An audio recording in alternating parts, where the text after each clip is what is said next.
I'm Chief Kenneth Corey, Chief of Department. Here with me today are Chief Kathleen O'Reilly, the Chief of Patrol, Assistant Chief Galen Frierson, Commanding Officer of Patrol Bureau Queens North, Deputy Chief Julie Morrell, Queens Detectives, and Inspector Anthony Marino from the Force Investigation Division. I'd like to remind you that the information that I am about to provide you is preliminary and subject to change, as this incident is only a few hours old. Earlier this morning at approximately 9:48 a.m., officers from the 114th Precinct responded to a 911 call reporting an emotionally disturbed person armed with a weapon. The female 911 caller said that she had repeatedly asked the man, the father of their child, to leave the apartment and that he refused to do so.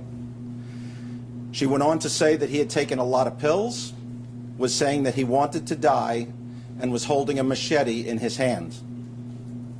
4 uniformed officers arrived at the scene within minutes and were told that the individual inside was still armed.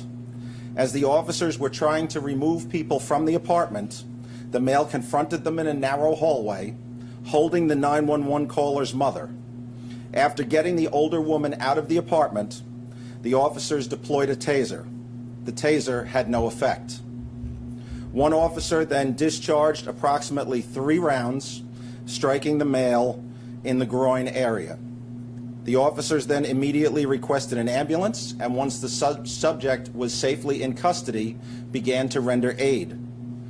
EMS arrived on the scene within 2 minutes and took over life-saving measures. The male was removed to Elmhurst Medical Center, where he is currently in surgery, but expected to recover. 2 officers were removed to a local hospital for medical evaluation. No one else was struck by gunfire, and no other injuries were reported. And a large machete, pictured here, was recovered at the scene. I can take a few questions now. The girlfriend of the man who was shot claims that police asked no questions when they got there, that they just shot indiscriminately and dragged her mother, tore her shirt off.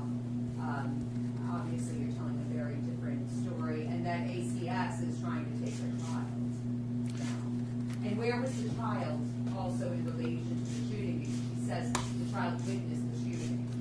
So I've presented to you the facts as we know them now, and as I said, they're preliminary. The Force Investigation Division is going to conduct a full, thorough, complete, and comprehensive investigation into the facts and circumstances. As would be normal in a case like this, police officers are mandated reporters, so we do have to make a notification to ACS so that they can conduct their own investigation as well. Do you know where the child was? Was the child removed before the shooting? The child was still inside the apartment, but where precisely the child was, I don't know. How old is the child? I believe it's 3 years old. Was there any history at this address? Any other 911 calls in the past? Yeah, so there is a rather extensive domestic history between the 911 caller and the subject. There have been multiple allegations of domestic assault, harassment. Orders of protection have been in effect. Those orders of protections have been violated on multiple occasions. Chief, following up on this history, is it true that on April 6th, the same suspect hit a police officer on the ear, causing injury to the officer? And if that's true, given that it's not even 10 days later, why is he still on the street? What does that say? So the subject does have a prior arrest for assaulting a police officer, and we need to look into the facts and circumstances surrounding that incident as well. I just want to get in just a couple of seconds. The officers opened fire. You said he was holding the mother. Was he doing that with the machete, and then did he actively go at the officers and then the shots being fired? Just trying to get that. So he's holding the mother as the officers are trying to get the mother out of the apartment. Doing that with a machete. That's one of the things that remain to be determined at this time. The officers had body cameras. Those body cameras were activated, and the video is being reviewed. So at this point, we don't know for sure that he came at the officers with a machete. Not beyond what I've said already. There was a machete on. There is a machete that is recovered from the scene, and the 911 caller does report that he's armed with the machete, and when the officers arrive at the location, they are told that he is still armed. Okay, 2 more. Well, did they see him with the machete?